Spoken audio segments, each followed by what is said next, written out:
Občina Krško je objavila javni razpis za sofinanciranje individualnih hišnih kanalizacijskih priključkov in malih čistilnih naprav za komunalne odpadne vode v občini Krško za letošnje leto.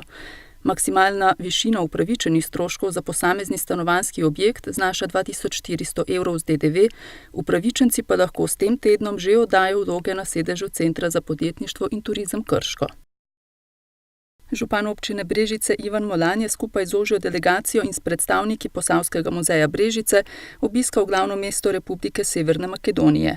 Udeležil se je odprtja razstave Živeti umetnost ob stoletnici rojstva akademske slikarke in častne občanke občine Brežice Alenke Gerlovič. V Mladinskem centru Sevnica je potekal dogodek Most čez starost, ki so ga organizirali KŠTM Sevnica, Občina Sevnica, Družinski inštitut za upanje in Zavod Sopotniki.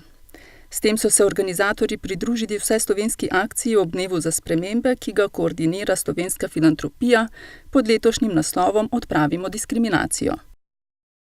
Krajevna skupnost Leskovec pri Krškem je tudi letos organizirala tradicionalno čiščenje javnih površin v svojem okolju. Na povabilo se je odzvalo več kot 40 krajanov, v čistilni akciji pa so aktivno sodelovali tudi člani kolektiva tamkajšnje osnovne šole in člani kulturnega društva Leskovec pri Krškem.